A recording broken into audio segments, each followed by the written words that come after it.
kita berdoa. Tuhan, inilah pengakuan iman kami.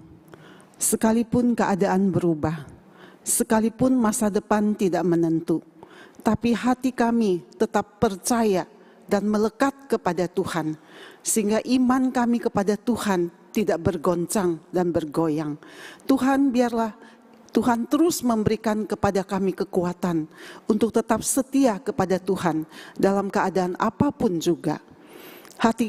Pada pagi hari ini Tuhan, berikan kepada kami hati yang rindu akan firman Tuhan, seperti rusa yang rindu akan air sungai yang mengalir. Berikan kepada kami hati yang lemah lembut untuk diajar, untuk disirami oleh kebenaran firman Tuhan. Berikan kepada kami telinga yang peka untuk mengerti firman Tuhan. Dan kami rindu firman-Mu terus mentransformasi, mengubah kehidupan kami, sehingga kami semakin hari boleh menjadi murid yang semakin serupa dengan Yesus Kristus. Terima kasih Tuhan, Roh Kudus bekerja di tengah-tengah kami dan mengurapi hamba-Mu yang lemah ini. Demi Kristus Yesus kami berdoa. Amin. Shalom saudara-saudari sekalian. Kita bersyukur kepada Tuhan, pasca pandemi Tuhan memberi kita kesempatan untuk beribadah di rumah Tuhan. Kiranya kesempatan ini kita sungguh hargai, kita sungguh merindukan setiap minggu kita bisa beribadah di rumah Tuhan. Pada pagi hari ini kita akan merenungkan firman Tuhan dari 1 Raja-Raja pasal 18 ayat 1 sampai yang ke-19. Saya hanya akan membaca dari ayat 1 sampai ayat yang ke-9 saja.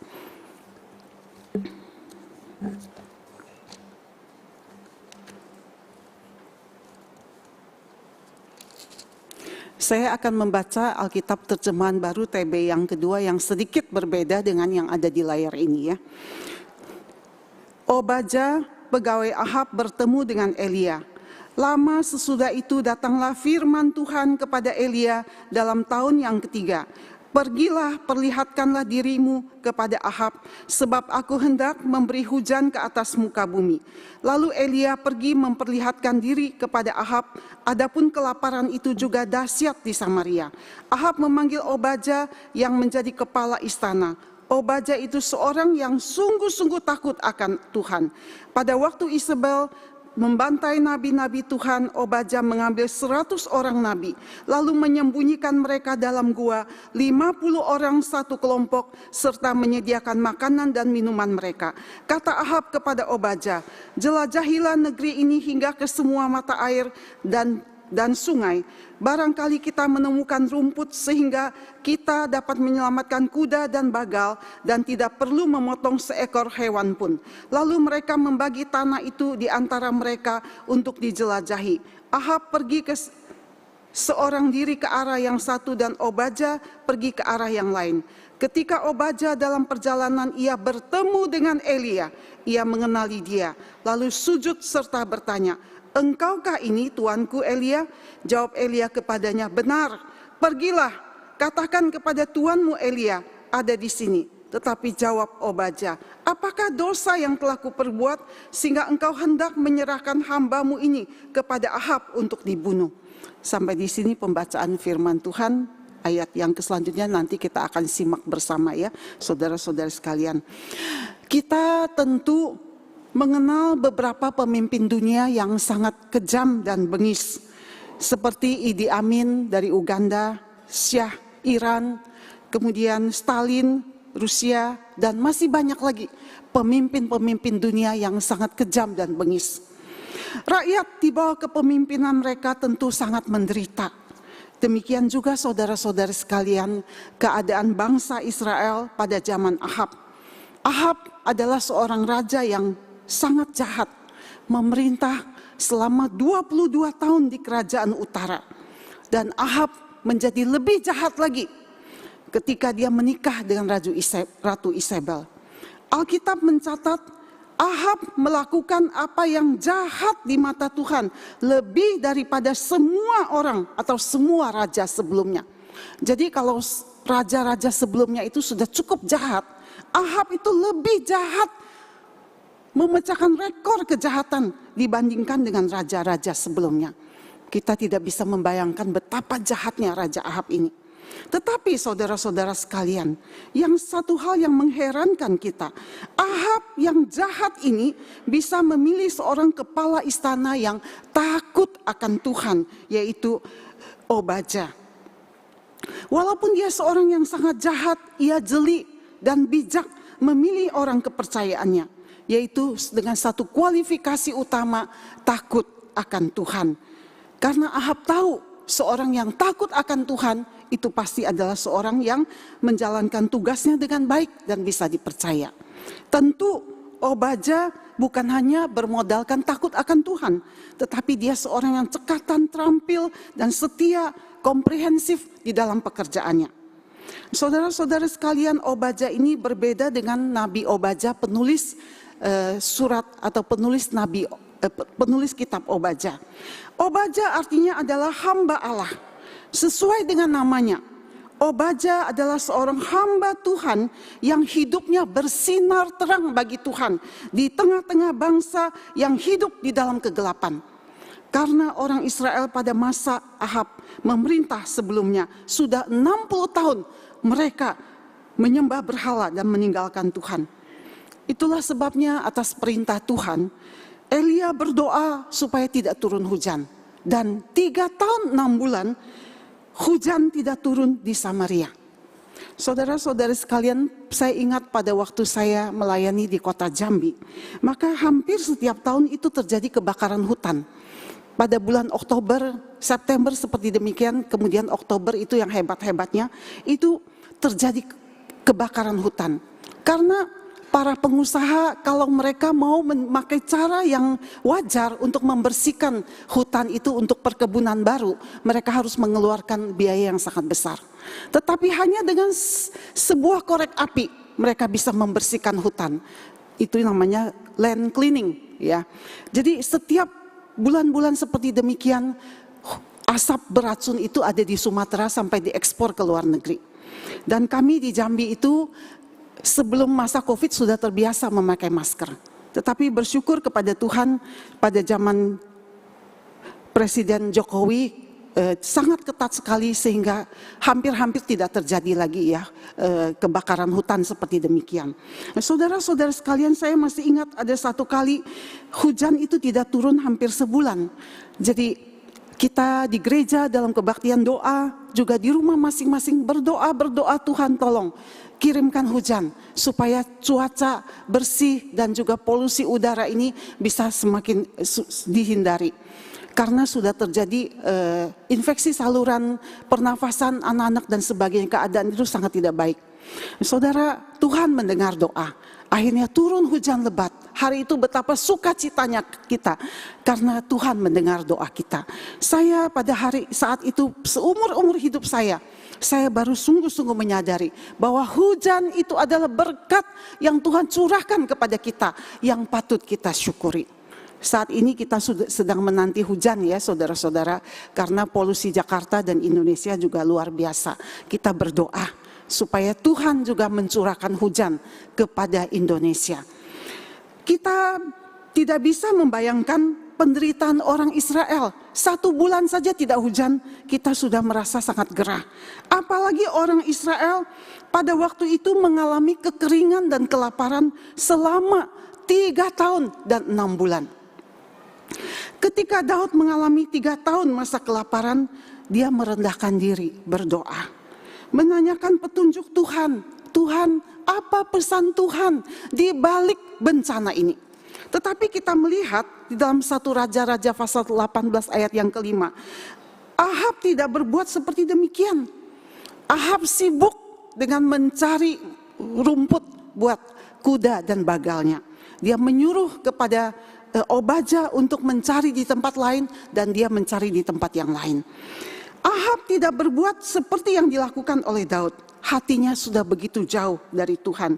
Dia tidak lagi peka terhadap fenomena kelaparan ini. Bahwa Tuhan sedang menghukum Ahab dan rakyat yang jauh daripada Tuhan.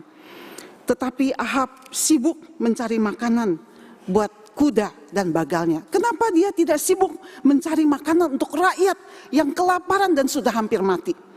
Karena Ahab berpikir bahwa kuda itu adalah kekuatannya. Pada zaman Ahab dia memiliki 2.000 kereta perang dan 6.000 ekor kuda. Jadi dia berpikir kalau kuda ini satu persatu mati, maka hilanglah kekuatannya. Kuda adalah kendaraan perang tentara pada zaman dulu. Ahab di puncak krisis yang dialami, dia tidak mencari Tuhan, saudara-saudara sekalian. Sebaliknya dia mencari kekuatan manusia dan mengandalkan kekuatan dirinya sendiri. Apakah kita seringkali seperti Ahab?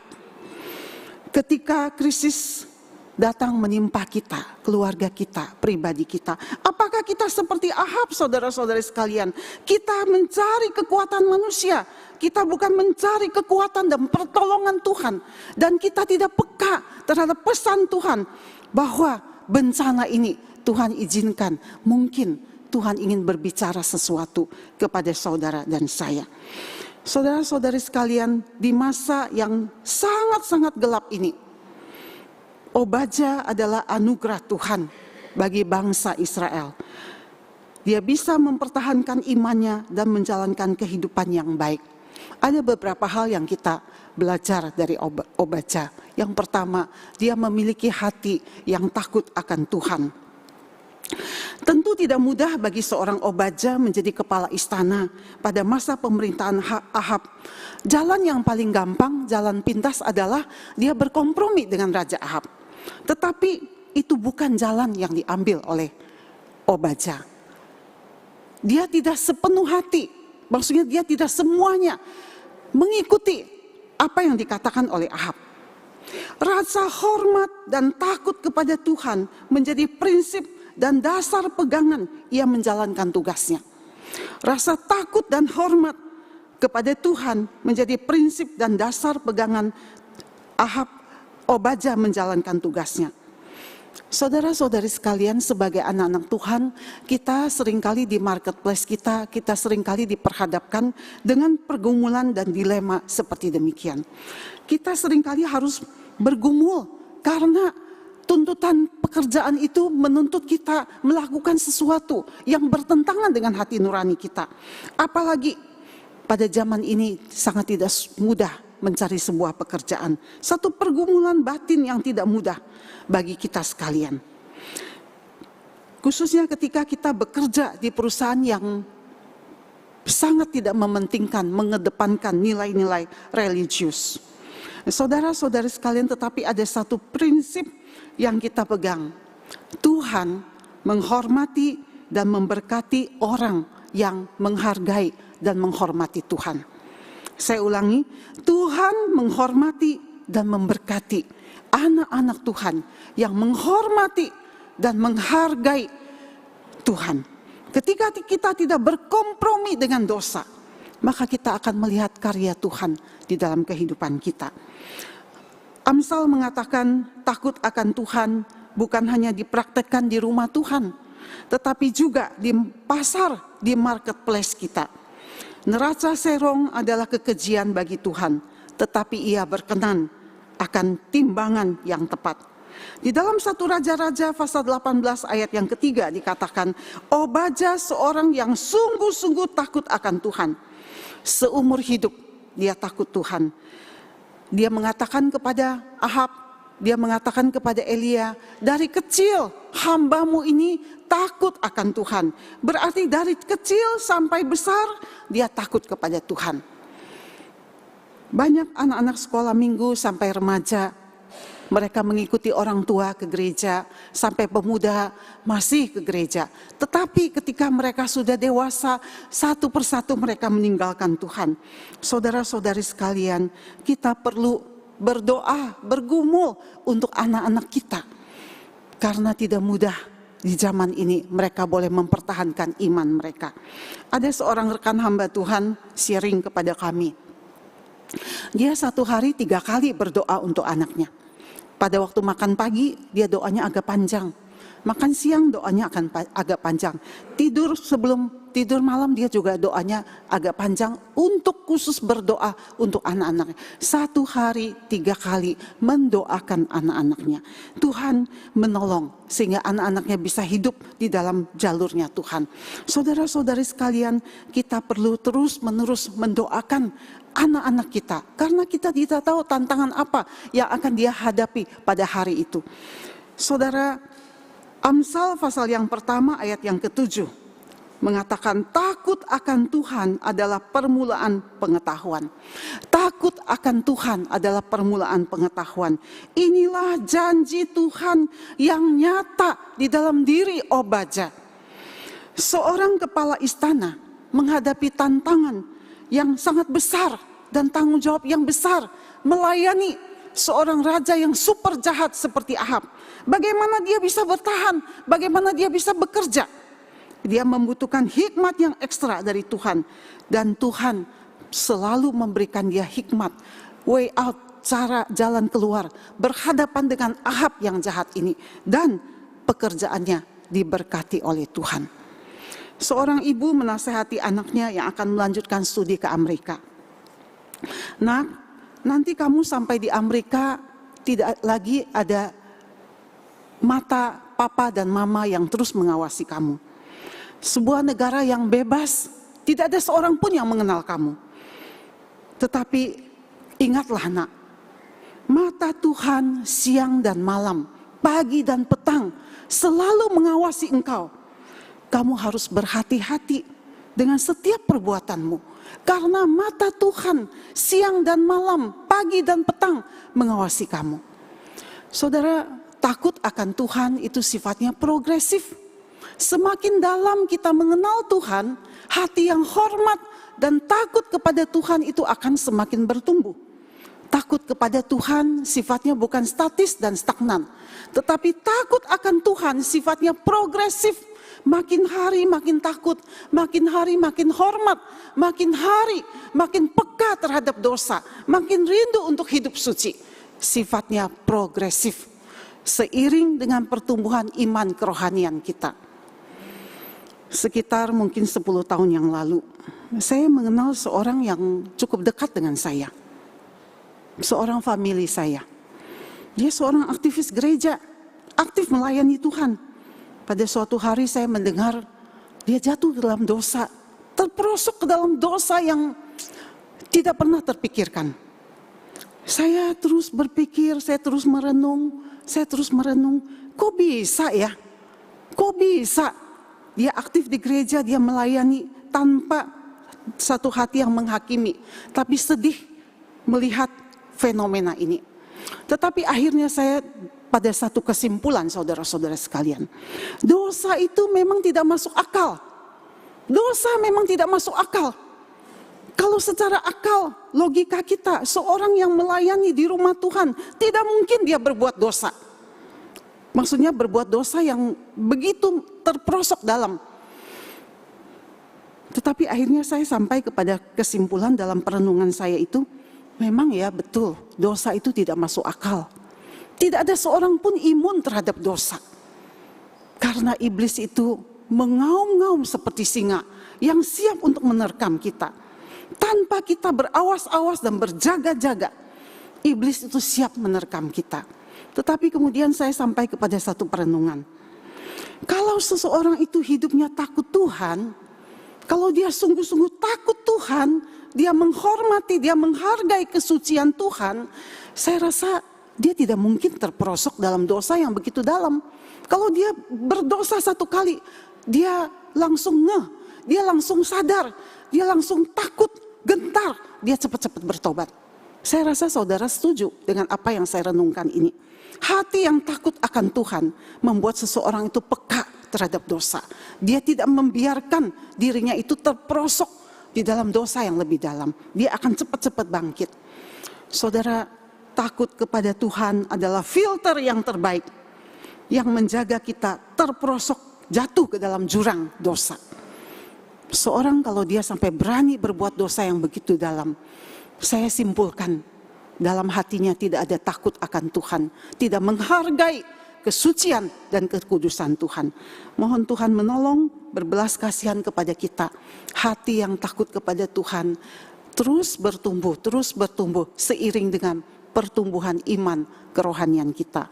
Kepekaan terhadap dosa semakin hari semakin peka seiring dengan pengenalan kita akan kesucian Tuhan. Yang kedua yang kita pelajari, Obadja adalah seorang alat Tuhan di tengah-tengah serigala.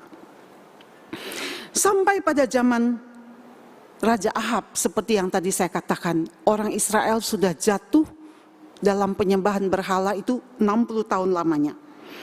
Pada masa yang paling gelap ini, masih ada sekian ratus nabi yang setia kepada Tuhan, yang kemudian mereka dibunuh oleh Isabel.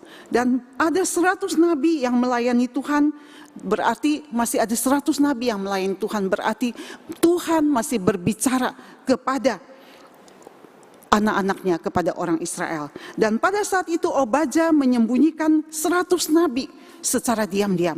Dia membagi 51 kelompok.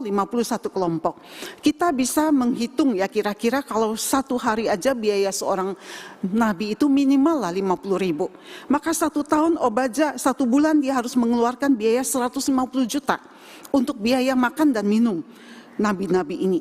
Dan belum lagi ancaman nyawa sebagai taruhannya. Saudara-saudara, ancaman nyawa itu taruhan daripada Obadja. Orang-orang yang seperti Obadja, ada banyak orang-orang seperti demikian di sekitar kita. Mereka bekerja di belakang layar untuk mensupport pekerjaan Tuhan dan hamba-hamba Tuhan.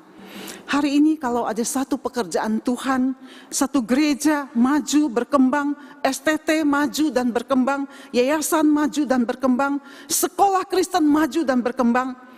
Ingat saudara-saudara sekalian, bukan jasa satu orang.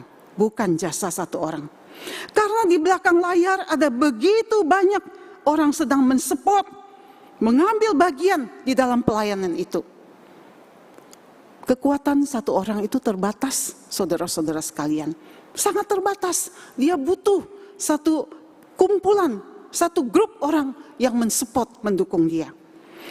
Saya seringkali berpikir seperti demikian. Hari ini saya bisa melayani Tuhan sebagai hamba Tuhan. Karena jerih lelah guru sekolah minggu saya pada waktu saya kecil. Karena hamba-hamba Tuhan, pendeta di gereja saya yang mendoakan, yang membina saya. Dosen-dosen seminari yang berjerih lelah mengajar saya selama hampir 5 tahun. Orang tua, saudara-saudara saya yang selalu mendoakan dan mensupport saya. Dan sampai hari ini saya menyadari jemaat Tuhan setia mendoakan kami, hamba-hamba Tuhan. Untuk itu saya berterima kasih kepada saudara-saudara sekalian. Apa yang saya ingin katakan? Bahwa sukses dalam sebuah pelayanan, sukses karir seseorang, itu bukan karena kekuatan atau jasanya sendiri. Tapi di belakang layar ada begitu banyak orang yang sedang mensupport, mendukung pelayanan ini. Karena itu tidak layak kita membanggakan diri. Dan juga tidak boleh kita mengkultus individualiskan seseorang. Karena di belakang layar ada begitu banyak orang yang sedang mensupport pelayanan ini. Bekerja dengan diam-diam tanpa mereka menonjolkan diri mereka. Inilah Obadja, saudara-saudara sekalian.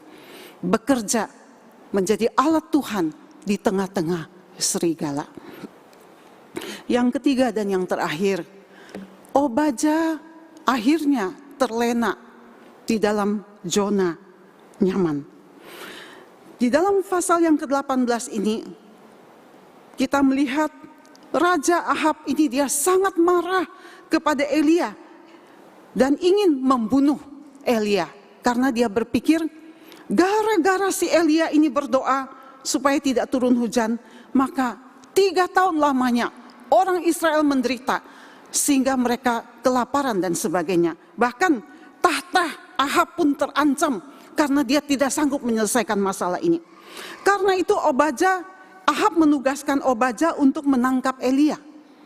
Tetapi herannya saudara-saudara sekalian, kalau kita perhatikan di dalam ayat yang ke-7, ketika Elia itu tiba-tiba muncul di depan Obadja, Obadja malah menjadi ciut, dia tidak berani. Elia bilang, pergi katakan kepada Ahab, saya sudah ada di sini. Obadja tidak berani, karena dia berpikir seperti demikian. Elia ini seperti Superman, tiba-tiba dia muncul, dia bisa menghilang. Kalau misalnya dia sekarang bilang, saya sudah ketemu Ahab, saya sudah ketemu Elia, tiba-tiba Elia menghilang, maka nyawa itu taruhannya di depan Ahab. Karena itu jawab dan respon Obadja, dia mengatakan dia tidak berani berbuat demikian. Apakah engkau, dia mengatakan. Ketika Obadja dalam perjalanan ia bertemu dengan Elia, ia mengenali dia. Lalu sujud serta bertanya, engkaukah ini tuanku Elia? Jawab Elia katanya, benar, pergilah katakan kepada tuanmu, Elia ada di sini. Tetapi jawab Obadja, apakah dosa yang telah kuperbuat sehingga engkau hendak menyerahkan hambamu ini kepada Ahab untuk dibunuh? Jadi pada waktu itu Obadja menjadi ciut, tidak berani untuk tampil memberitahukan kepada Ahab. Saudara-saudari sekalian, hal ini sangat kontras sekali dengan perbuatan Obadja sebelumnya, di mana dia dengan berani menyembunyikan 100 nabi dan nyawa adalah taruhannya. Tetapi Obadja pada saat ini dia hilang keberanian untuk memberitahukan kepada Ahab bahwa Elia sudah ada di depan mata. Saudara-saudari sekalian, jabatan dan posisi yang tinggi membuat Obadja kini terlena dalam zona nyamannya. Ia mulai memikirkan kepentingan dirinya dan berharap posisinya itu dan kekuasaannya itu aman-aman saja. Sama seperti seorang hamba Tuhan Charles Colson pernah berkata seperti demikian. Kekuasaan itu seperti air laut, semakin diminum semakin haus. Saudara, kekuasaan itu seperti air minum, semakin diminum semakin haus. Hari ini kalau Tuhan mempercayakan kepada kita sebuah posisi di perusahaan, di marketplace kita, Tuhan memanggil kita, tentu ada misi Tuhan buat kita. Tuhan memanggil kita sebagai servant leader, bukan kita menikmati, memanfaatkan posisi kita untuk kepentingan diri. Tetapi ada sesuatu yang Tuhan ingin kita berkarya di sana. Mungkin untuk mensejahterakan karyawan kita, mungkin untuk memperbaiki kondisi perusahaan dan sebagainya dan sebagainya. Bukan untuk kepentingan pribadi kita, saudara-saudara sekalian. Karena itu mohon belas kasihan Tuhan supaya kita, tanda kutip, tidak salah memanfaatkan posisi kita, tetapi kita memberkati orang lain, memberkati sesama kita melalui kepercayaan Tuhan ini. Apakah saudara pernah mendengar satu istilah, yaitu krisis kemapanan? Krisis kemapanan. Artinya kemapanan itu bisa menjadi sebuah krisis, sama seperti kegagalan juga adalah sebuah krisis. Karena posisi yang sudah sangat mapan, keadaan yang nyaman, membuat kita menikmati keadaan yang mapan dan kehilangan tantangan untuk berjuang dan untuk maju. Kita stagnan, kita tidak bertumbuh di dalam iman maupun juga mungkin di dalam karir kita. Negara Swiss terkenal sebagai negara yang paling aman, paling nyaman untuk ditinggali. Tetapi berdasarkan statistik, Swiss adalah negara yang angka atau statistik bunuh dirinya tertinggi. Dan kedua adalah Jepang. Kenapa saudara-saudara sekalian? Krisis kemapanan. Terlalu nyaman, terlalu enak, terlalu mapan, tidak ada tantangan lagi. Karena itu kadang-kadang Tuhan mengizinkan kita mengalami satu kejadian yang menimpa kita. Tanpa ada persiapan hati sama sekali untuk kita menghadapinya. Tiba-tiba keluarga dekat kita terserang penyakit terminal. Tiba-tiba orang yang kita kasihi dipanggil Tuhan tanpa ada persiapan bagi kita untuk menghadapinya. Kadang-kadang kita berpikir, kok Tuhan kejam ya? Kita lagi nyaman-nyamannya enjoy life. Kita lagi senang-senangnya menikmati keluarga. Kok tiba-tiba sepertinya Tuhan mengambil kesenangan kita? Tidak, saudara-saudara sekalian. Tuhan izinkan tanpa kita ada persiapan hati sebelumnya untuk menggoncangkan kemapanan kita, agar kita kembali menyadari bahwa hidup ini rapuh dan tidak bisa diandalkan. Hidup ini rapuh dan tidak bisa diprediksi. Dan kita akhirnya harus mengakui, kita ini bukan owner atas kehidupan kita, atas semua yang kita miliki. Ownership ada di tangan Tuhan, bukan pada diri kita. Tuhanlah yang memegang kendali atas kehidupan kita, bukan diri kita. Dan membuat kita sadar sepenuhnya, saudara-saudara sekalian, bahwa kita perlu sepenuh hati bergantung, bersandar kepada Tuhan. Hari demi hari, jam demi jam, menit demi menit. Kita perlu bersandar, bergantung, berserah sepenuhnya kepada Tuhan. Menutup khotbah ini saya mengutip sebuah quote yang mengatakan seperti demikian. Hidup ini bukan hanya terdiri dari sekumpulan kejadian yang bersifat kebetulan. Namun hidup ini adalah ada dalam kontrol Allah.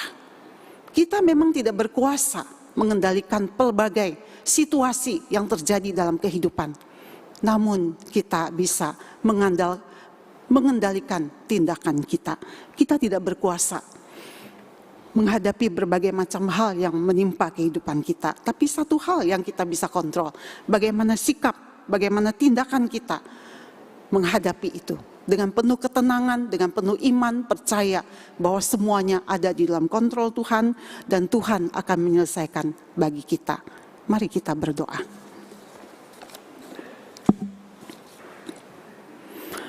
Tuhan, kami menyadari ada banyak hal yang terjadi dalam hidup kami, di luar prediksi, di luar kontrol kami, di luar rencana kami. Seringkali kami merasa Tuhan mengobrak-abrik kehidupan kami melalui berbagai peristiwa yang sungguh kami tanpa persiapan hati harus menghadapinya. Tetapi kami bersyukur Tuhan, hari ini Tuhan melalui firman-Mu, melalui apa yang dialami oleh Obaja, mengingatkan kami supaya kami selalu siap sedia waspada, dan kami dengan patuh, kami dengan tenang menghadapi berbagai macam hal yang menimpa, yang di luar prediksi kami. Ajar kami Tuhan hidup selalu takut akan Tuhan dan peka terhadap dosa dan rindu untuk hidup kudus di hadapan Tuhan. Berkati firman-Mu, berkati setiap saudara-saudari yang sudah hadir pada hari ini. Tuhan, berkati pekerjaan kami, berkati keluarga kami, berkati kesehatan kami, berkati hubungan kami dengan Tuhan. Terpujilah nama Tuhan, demi Kristus Yesus kami berdoa dan mengucap syukur. Amin. Terima kasih, Tuhan memberkati saudara-saudara sekalian.